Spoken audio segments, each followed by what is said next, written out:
We are back on for another podcast. We had a couple Yeah. of weeks off, 2 weeks off, I believe, but we're back. How's it feel to be back? Mic in hand, so to speak. Good. Mostly I'm just looking around and thinking of all the cleaning and moving that I need to do as this room gets redone this week. Is this most likely the last podcast with this look? Yes, it is. Look at Hmm. him. Albie will no longer be able to sit on a couch with us when we pod because this couch is gonna move to the living room and we're gonna have some chairs, which by the way, we're gonna pick up at 7 p.m.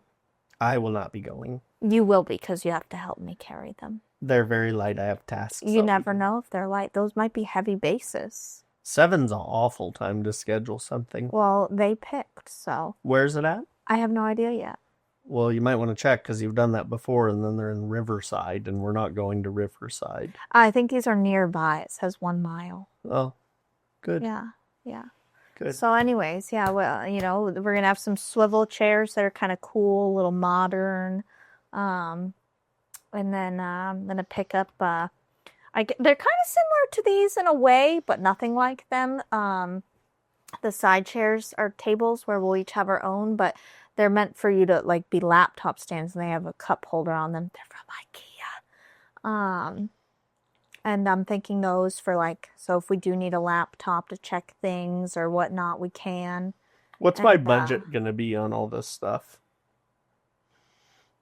I think I can keep it under 500. Oh, that's not bad. Yeah.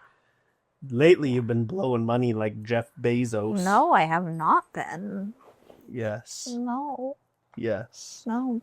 Anyways, yeah. So, and the wallpaper arrives tonight between 4:45 and 7:45. So, tomorrow starts my task of moving this couch out and starting to scrub down all of the walls, remove everything, so I can start hanging the wallpaper, really darken up the room, and then we'll move the chairs in, and coffee table will be gone, hang some more paneling on the other wall. So we have 3 different walls to film from. And some decorations for this wall. There's some really cool ones that I want that I have picked out, don't you worry. Kind of give old school cigar library vibes, but in a cool way. And yeah, so hopefully I can finish that before next week when we need to film another pod, and you all get to see the room completed for the most part. And then I think we're gonna. Now it would. The more I'm seeing this, I think the arrow station would fit in here against that wall, but I don't know that I'll move it in. I'll wait till we have this couch out there and the other couch, has been removed by somebody to see. I think, maybe we'll keep it out there, though I do prefer to keep everything in here, but yeah, I've got a new kind of tool table, I guess you could say, to do some arrow builds on. Going to take that up ourselves so we can mod saw. Mod saw, yeah, it's going to get mounted to the table, and got a paper tuner we've got to hang up somewhere over the rainbow. I don't know where. That's kind of why I wanted the frame, so we don't have to hang it from anywhere. And then set a bag up and all that. We just prop it up on the frame. But yeah, lots of things to, living condo life's difficult. You really gotta get in your IKEA brain and learn how to organize. And it's coming a long ways to be able to run a business and a household out of 900 square feet. But it's moving along, and I think this room will look great when it's done, as will the arrow station, and still be able to have your office in here to work from. So Well, after that riveting segment, Yeah. I'm sure the audience was on the edge of their seat. Yeah, they love design. Yeah, and your energy was just bursting. Well, you right kind of there. asked at a very inopportune You time know. to do a pod. It's kind of like nap time. I just had to clean a bunch of nasty stuff out of your rental. I Yeah. don't miss those days of cleaning rentals. Um, and yeah, so I'm kind of in like break mind mode right I now. feel like there's so many tasks. There are a lot of tasks. Yeah, with my rental being vacant for the first time in a couple of years, so get that hopefully rented out again within the next month would be nice. And then as far as, my schedule goes, I don't have anything travel wise coming up or even video wise. I have nothing. So I need to come up with some ideas. I mean, I have 2 videos to edit, but then after that, which will cover me for a couple of weeks, but I would like to get some new ideas to fresh stuff to film. And unfortunately, I struck out on the draws this year, so don't really have any hunting other than local stuff. I do want to do, I pitched an idea to you for some local hunting, and I do want to do that. I think that would be fun. So maybe we could do that, do a couple other things, and then you obviously, I think we'll do some filming in New Jersey, which may come out with video as well. So that'll be good. And then you have some ideas with your arrow stuff, which I imagine you'll probably do after New Jersey. I'm not sure what your plan is. And then, but it'd be nice to get some fresh stuff going. And bows will be dropping soon, new bows. So like that'll be some stuff and everything. But yeah, for now, just getting caught up on, kind of life stuff after a bit of a whirlwind of a year, getting back on the pod. And yeah, it's been fun. Contract season is coming up, so renewing some contracts and signing some new ones and things like that. It's never ending, right? Yeah. Kind of interesting that it feels like a little lull period, even though it's for most people, it's smack dab in the middle of the start of hunting season. Yeah, but when you're in the West, it's like the time is a little different. Yeah, I mean, ours started, the last week of August, and July, we've been going really? for July. Yeah, and we did that for like 10 days or whatever in July. I don't remember how long we were up there for. Quite a while. And then had a little like 2.5 week break, and then have been gone for the last like 35 days hunting. Across 2 states, and you did get you got a deer. Congratulations. Yeah. 3x3 mule deer. Yeah. You're a beautiful buck. Yeah, trying to preserve his velvet right now as best we can. Yeah, his velvet it'll be nice. But he definitely has to remain in the freezer for quite some time. He's a beaut. So that was pretty exciting, and didn't take you too long. It was cool that you and Garrett actually ended up shooting a deer in the same day, recovering them. One in the morning, one in the afternoon. Well, yeah, and it was a good hunt. I think we had, at one point or another, we had 5 different hunters in camp in the first part, and we only filled 2 tags. I do feel like we should have probably filled more than that, but we filled 2 tags, which was great. You and Garrett. Garrett was, as efficient as it gets. Pops in for one afternoon. In reality, all 5 hunters should have filled. Every hunter had a shot. If not multiple. And some like that I would call layup. Oh, yeah. Shots. Yeah, sure. But I thought the hunt was a lot of fun. It was kind of a new area for us. And we had the Kawasaki Ridge side by side, which was having the crew cab was key. And we had the standard as well. Shout out to Kawasaki. Maybe they could be the sponsor of the segment. Really cool that they pitched us that rig for a month and a half. It really helped. And here's the thing. If you're thinking about getting a Kawasaki side-by-side, the single cab, I think, is perfect if you're mostly, and when I say mostly, probably 80% of the time or more, hunting by yourself or with only one other person. I would get the standard Ridge. It turns better. It stores better. It's smaller. Turns sharper. But if you're hunting fairly often with more than 2 people, so like 2 to 4, definitely get the crew cab. Yeah, for the price difference in the two, it is to 10 me, grand more, right? being that, yeah, about nine or 9, so. 10, yeah.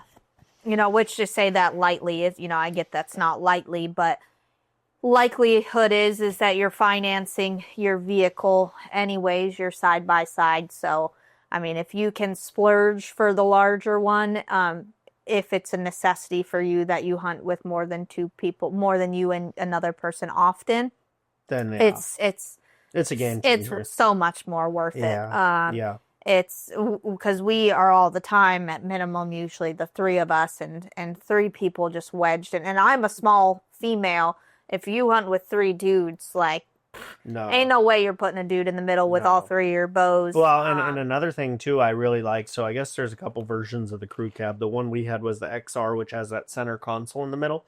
That was very nice for for the camera storage. But anyway, I don't want to stick on that too long. But anyway, just if you're gonna try one, that would be my suggestion. Single cab if you're mostly 1 to 2 people, and if you're 2 to 4, I would go the bigger one. But both are great. So that was fun. I don't know. I mean, that was your biggest buck.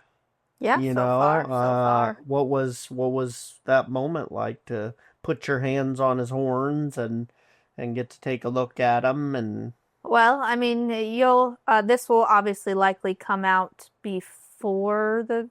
This will be out before the video. Because this pod will be out Wednesday. That video should be out Sunday.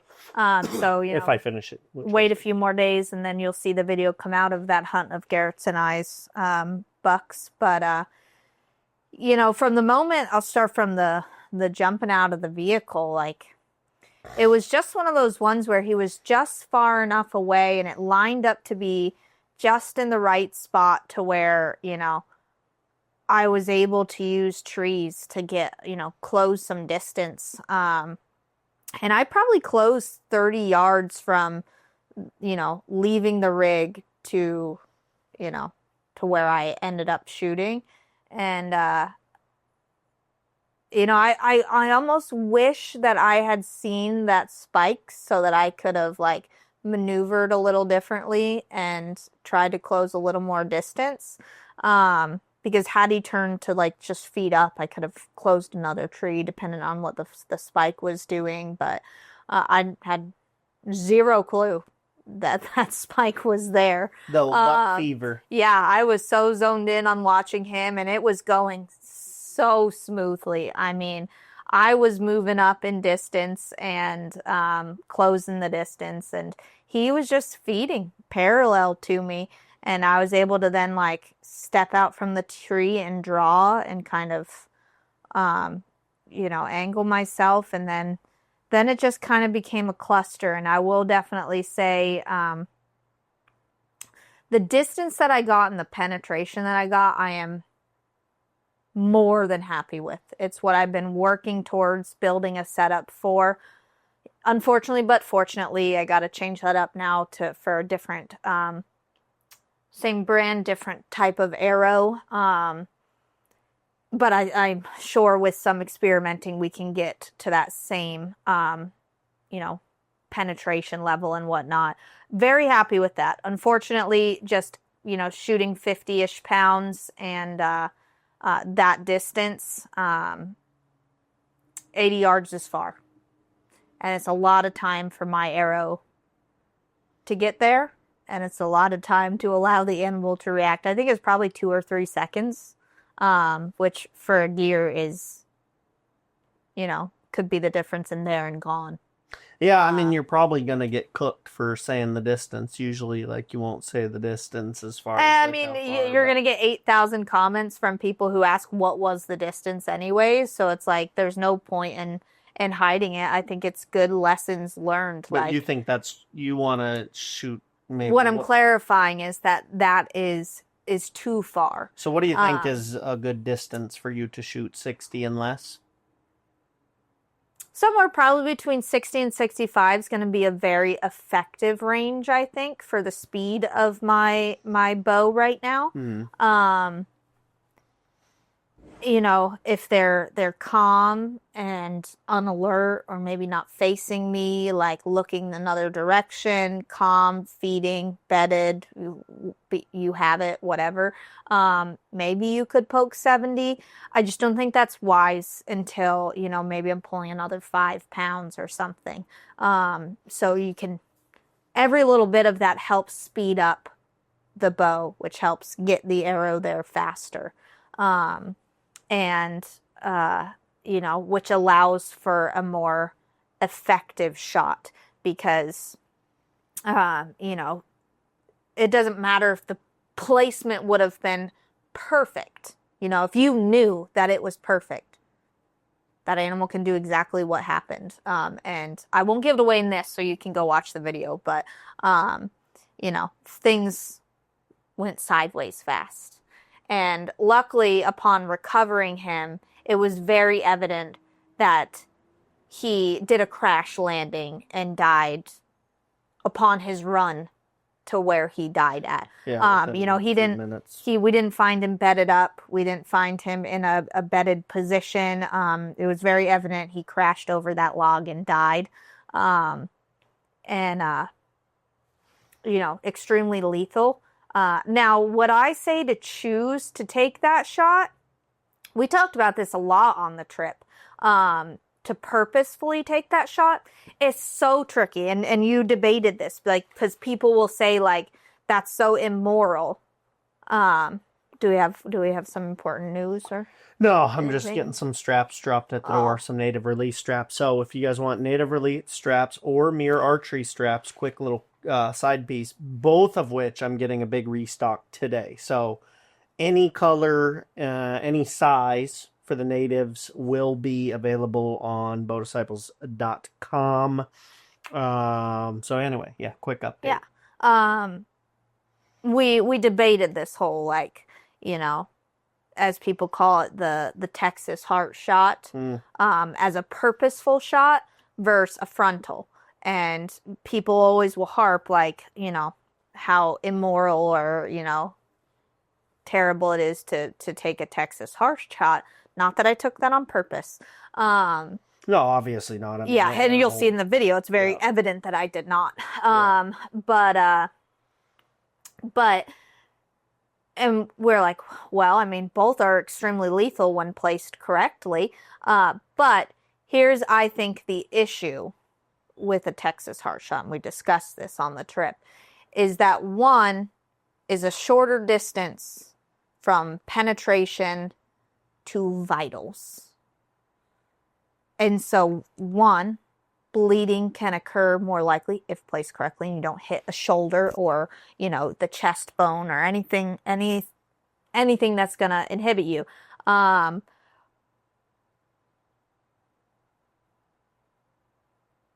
So you're going to have a better blood trail.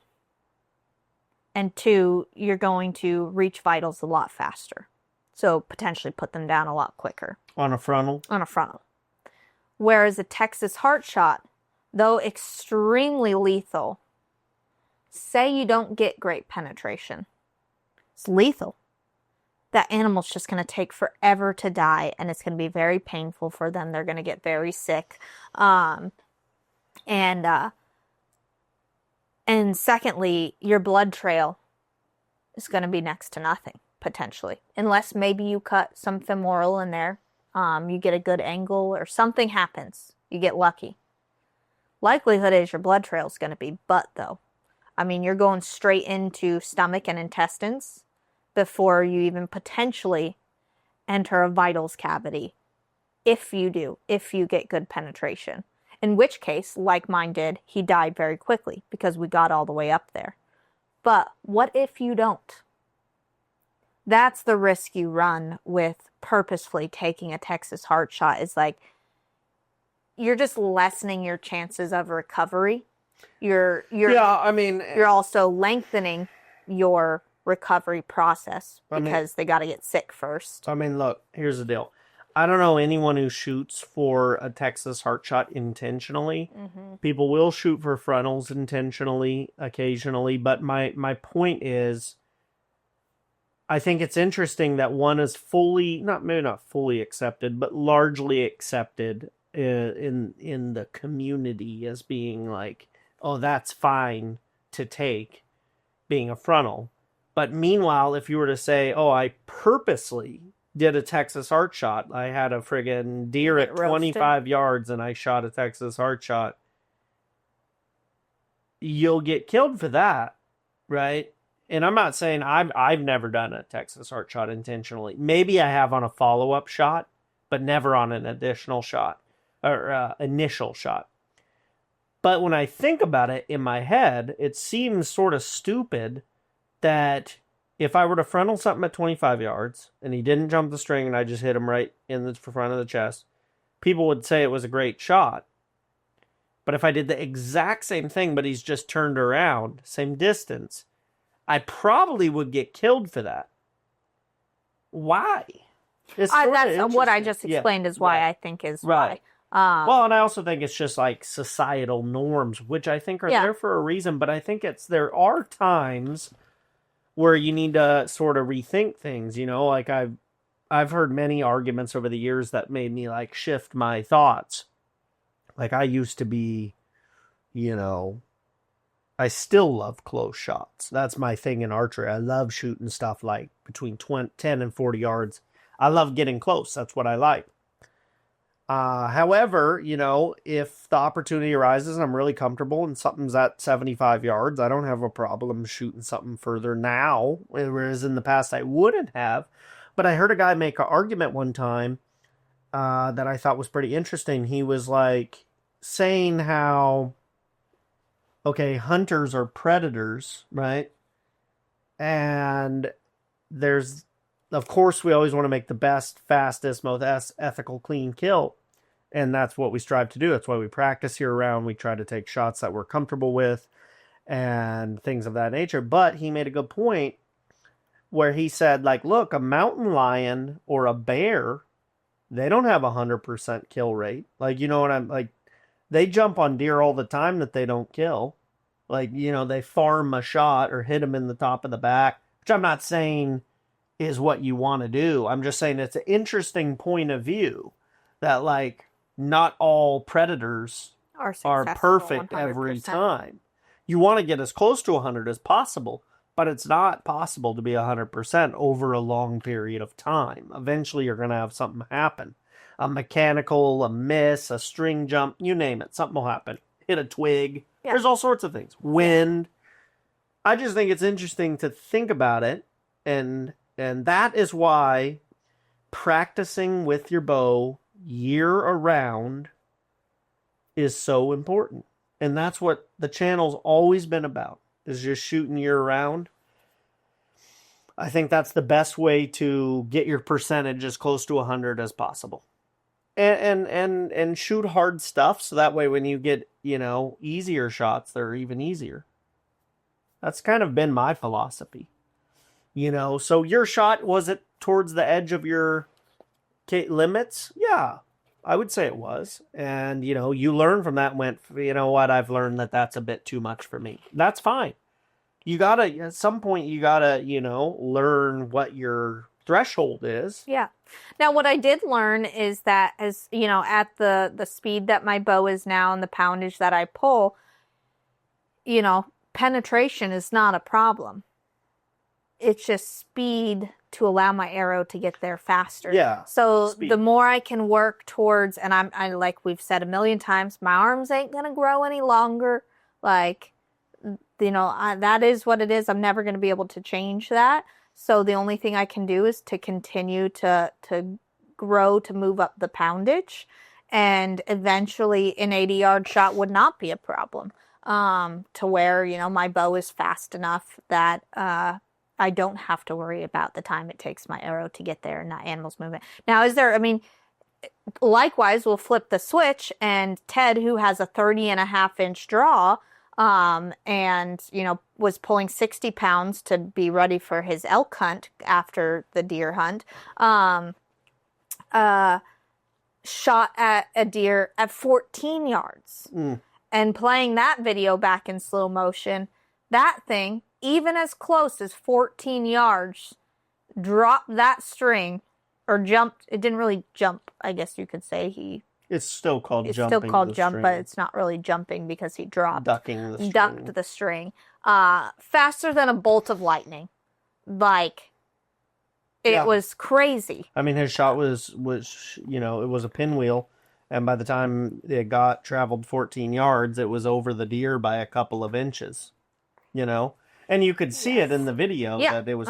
You could easily do one of those ones where you place when you see the arrow in frame and where it's, you know, heading toward.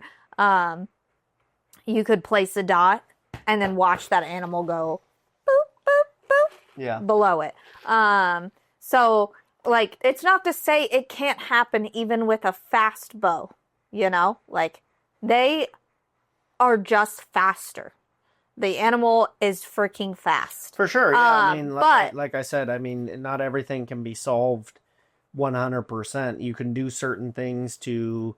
try to mitigate the amount of times it can happen. Right. The main thing to me with shooting distance, for me, it always comes down to shooting skill. That really should determine your effective range. For me, the best way to find your effective range is the paper plate test, in my opinion. What range can you hit, let's say 10 to 12 inch paper plate, depending on the species, 9 out of 10 times? And then whatever yardage that number drops to 8 or 7 or 6, then you shouldn't shoot that far hunting.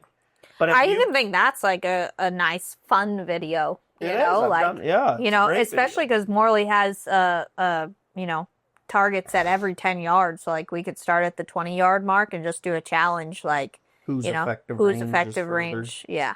That would be fun. I would love to do that. It'd be funny to go out and do it with, like, a few people all at once. Just put, like, 4 plates up at once. Do a knockout challenge and see who has the furthest distance. But, yeah, I mean, also, too, if you think about it, this is sort of the argument against heavy arrows is, like, you know, usually if someone hits an animal poorly or misses, it's because the animal reacted prior to the arrow getting there. Which a heavy arrow is just going to take it longer to get to the target. Yeah. So really, if you think about it, if we can't increase our draw lengths, which we can't unless this new Carter gets you another ½ inch, which is possible. Mm-hmm. But assuming that your draw length is fixed, which for the most part it is, the only way you're going to pick up speed is draw weight. Maybe System X strings have been said to gain somewhere between 2 to 5 feet a second sometimes. An arrow weight. Arrow weight. That's it. Yeah. So you could go lighter on your arrow, I suppose. And I think I went, and don't quote me on this, I'd have to watch the video where we did the penetration test, but I'm almost certain we went with an arrow weight that was around 375. Now, I feel I would only be comfortable dropping that to about 350. Which is, you know, I'm only saving 25 grains. 25 grains. That would be switching from a 125 tip to a 100 tip. So you don't have to change anything in, you know, the arrow per se. Now,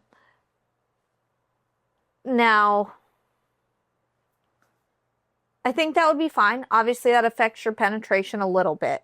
But I would be interested, again, another video, a comparison video.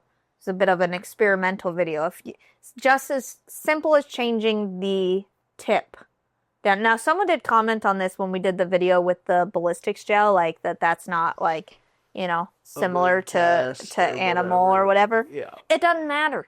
I'm not saying that the arrow has to pass through the ballistic gel for me to get a pass through on an animal. That's not what we're saying. The only reason you use the ballistics gel is just to determine which one penetrates the most. Yeah, exactly. That's not saying, okay, I got 8 inches of penetration on this ballistics gel, so I'm only going to get 8 inches of penetration on an animal. 8 inches? Yeah. You get what I'm saying? Yeah. So to clarify that, like, nobody's saying ballistics gel is the same as animal, you know, density or whatever. Internals and skin, yada, yada, yada. But what you could do is just simply take the same exact arrow and shoot once through ballistics with the 125 and once through the ballistics with the 100. So again, you can see the difference in penetration that you'll get there. As well as you would have to shoot with a Garmin or something at like a couple different distances and test the speed difference with a 125 grain broadhead and a 100 grain broadhead. Now you could just use 100 for the speed test. You could just use tips, 100 grain tip versus 125 grain tip. But that would be very interesting to see, because if the idea is that we can pick up more speed by changing our arrow weight, then one, let's see how much speed you truly gain. So if I were to take a 70-yard shot, what's the difference in the speed by reducing only 25 grains? How many seconds does it truly take to hit the bag, and what's the speed that the Garmin shows between the two? And then, is it worth that speed based on the penetration loss that you'll have?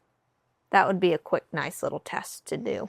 Now, I think one other thought could be that, maybe instead of, maybe you say, okay, I'm not taking any shots past 40.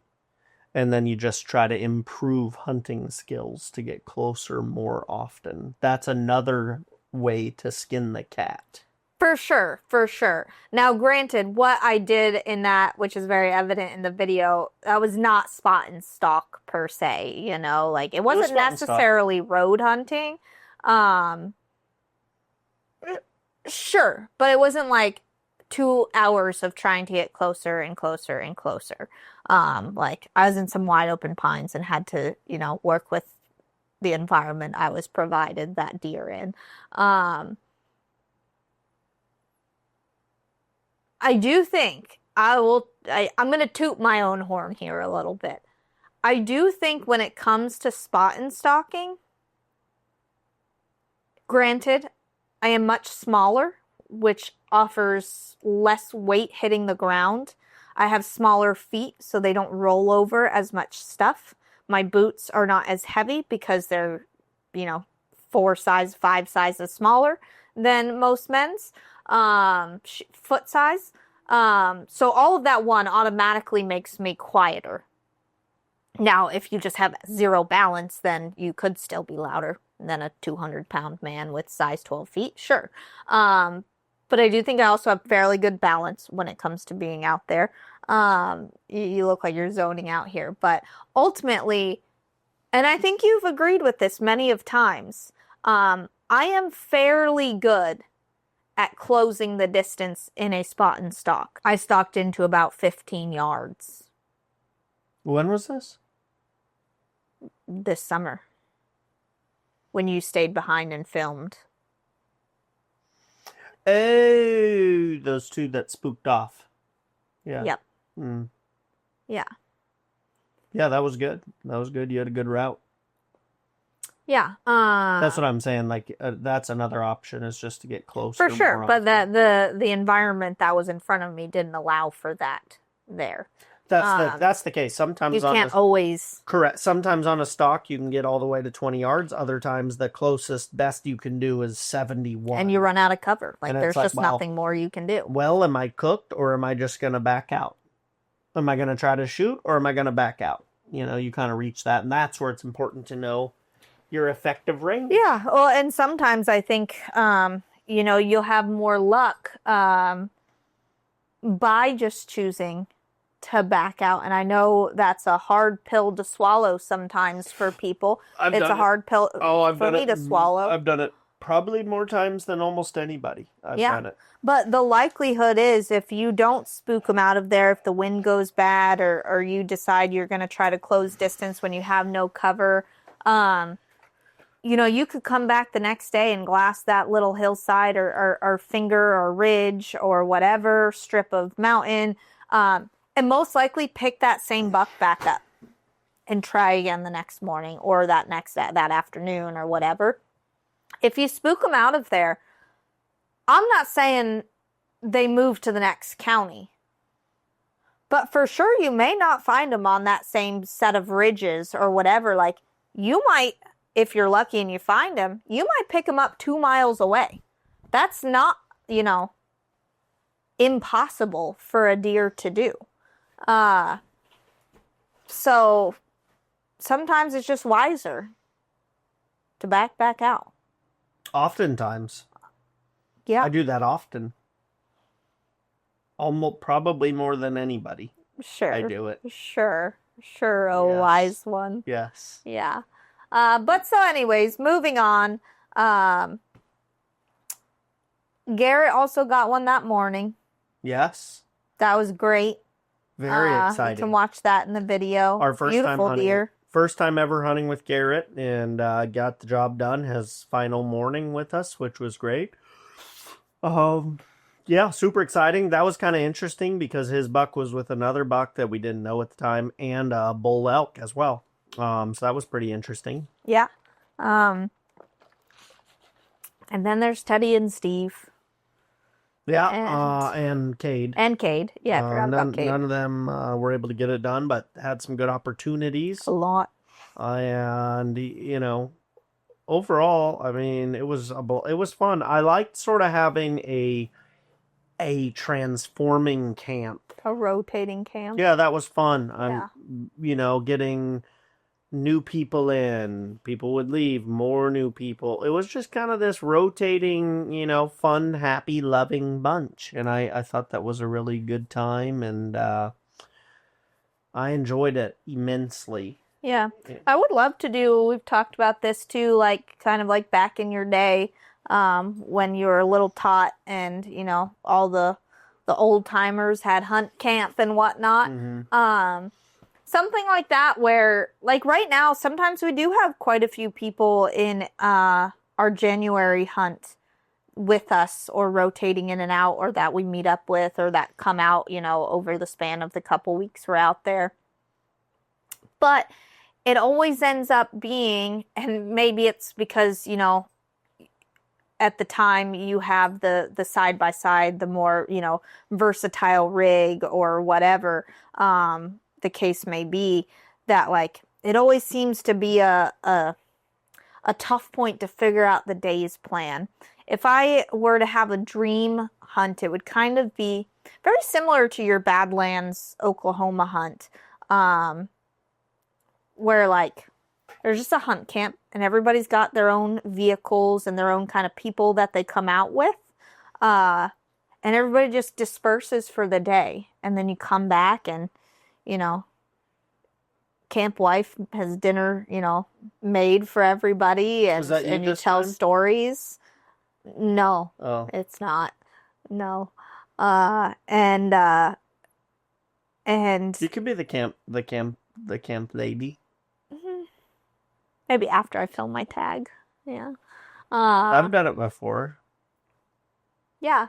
But anyways, everybody comes back and has dinner, and you roast weenies and Oh, I love roasting weenies. Yeah, and tell their stories, and then you go back out. Everybody goes out. You could shuffle people if you want, or based on who's got tags, and film and hunt, and there's no pressure to who has to be with who, and wants to be in the rig, and that would just be fun. That would be fun. It's kind of like leisure hunting, because you got a vacation camp essentially set up, but it's not leisure hunting because you're still, out there working hard every day. That would be like a nice little dream vacation hunt setup. Albie. Hello. He's so precious. What topic would you like to cover next? Well,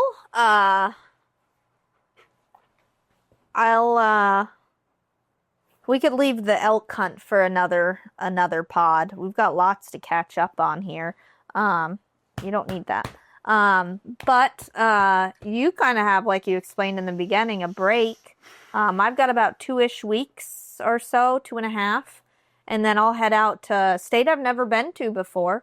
Unfortunately, we really should have planned it better, knowing that you didn't have anything going on. We could have kind of done a little week trip or something. I'm okay. Yeah, nice little break. But headed to South Dakota to do some pheasant hunting for 5 days. Again, I feel like that's a really long time to shoot at birds and walk around in fields, but I don't know. I'm not a bird hunter, so it'll be fun to do nonetheless. And then from there, drive 24 hours back from South Dakota to New Jersey. Yeah, the whole driving thing. So I went over this last night. I did a live with Bow Talk, Mr. Scotty on TikTok. And what I realized... Give me my release, mister. Guys in the comments agreed with me. But what I realized is folks that live a little bit more rural don't like to fly. Like, hunters have this fear of flying, I've realized, because it's more common than not where, like, someone will go, let me just paint a picture. They'll live in Georgia and they'll go, oh yeah, I'm gonna go on this hunt in Wisconsin, and I go, okay, cool, what time's the flight at? And they'll go, oh no, I'm driving. And it's like, well, how far is that? And they're like, 34 hours. And I'm like, but when you think about it, for hunting specifically. But then a guy in the comments said, yeah, us Midwest folk, we don't fly, baby. They just, and then a guy said it's because the rental car is a big hang up. And I agree with that. Well, not just the rental car, but, say you're going out. Now, Wisconsin was maybe a bad idea because, example, maybe not, but like if you're going somewhere where you may be hiking and saddle hunting, and so like now not only do you have a bow to fly, but all of your saddle equipment, your climbing sticks, say you've got trekking poles, your ginormous backpack that everybody carries around when, for some reason, Western hunting. And you got to fly all of that, plus your clothes. Plus if you've got like scent control stuff, and just, think about how much stuff was in the back of our car to go 15 hours. Now flying, maybe not all the camping stuff, but like the tubs with all the hunting stuff and whatnot. Flying all of that. And then needing to get a rental truck and get the insurance on the rental truck. Because think about how much mud we put on the side-by-side. Yeah, but if we're talking about, so let's talk about the South Dakota hunt, because it's actually coming up. Mm-hmm. But it's a bird hunt. You know what I'm saying? What do you need? Like 2 guns? 3 guns? You know what I'm saying? You just toss them in a TSA case. Yeah. You fly down with your clothes for your 5 days, and you rent a car that you split between 3 people. Dude, I'm pretty sure that would cost less than friggin' driving 30 hours. Yeah. Well, anyways, I'm flying into Sioux Falls, and they're just going to pick me up for the last 3 hours. But then you got to unfortunately, I do 24 hours? Yeah. Slap my ass and call me Sally. There ain't no way. Hopefully I can sleep for like 6 of them or something. No way I'm doing 24 hours. Yeah. And I know you're not going to do tasks. Like, sometimes you say you'll do them on the road. You're going to be just playing games for 20 hours straight. Yeah. But anyways, so 24 hours drive back to New Jersey. And then People need to fly more. Guys, if you're watching this and you're scared of planes, you'll be all right. Just take the trip. I'm scared of planes, and I take a lot of flights. Take the trip. Yeah. Do it now. Fly. I can't remember if we're hunting whitetail for 2 or 3 days, but I get pictures pretty much on the daily from the stand that I'm going to be sitting at, and I'm quite happy with any of them that are coming in. So I'll sit there all day. I don't care. And then hopefully be able to get some of it, shipped in like some dry ice or whatever back, so we can have some whitetail meat here at the house. And whitetail. So that's 2 more hunts for the year for me. And then my film project that we won't tell people what it is, but my film project, my local film project. Yeah. Which, Yeah. maybe Big Poppy. Maybe it'll be Poppy. Well, you're not really the scheduler, so unless you get on like scheduling and picking out where you'd like to do this, it ain't gonna happen before I leave. So you better No, it'll be get after. on It'll it. be after you get back. Oh, okay. Playing's better later anyways. What? Yeah, it'll be after. And I have no problem shooting a doe. So, Yeah. we'll just try to do something cool. And then I think, well, to be fair, I think I might be going to Tennessee to do some doe patrol. Oh yeah, when is that potentially happening? November rut time. Very nice. Yeah. So I'll get a little break too. Yeah. And then I might hit downtown Nashville, possibly. Yeah, you've never been there. So. No, I haven't. Don't worry, I'll be very well behaved. Oh yeah, Albie.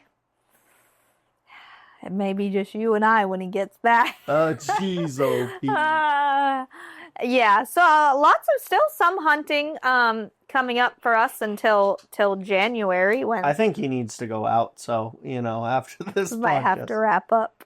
Yeah. But yeah. Anyway, a lot of stuff coming up. This pod was a little bit of a smorgasbord, but super fun. Enjoyed it, and we look forward to putting out more content. And if you guys have any good ideas for content you would like to see, that's maybe something we haven't done, or any collaborations you'd like to see, drop them down in the comments below. 5 stars on Apple and Spotify. Like and subscribe on the YouTube. teambd will save you money on Beast Broadheads, podiumarcher.com, and badlandsgear.com. Shout out to all the sponsors and all of y'all for supporting. And we will see you next week on Wednesday for another pod. Yes, and a whole new studio. So we'll see you guys then.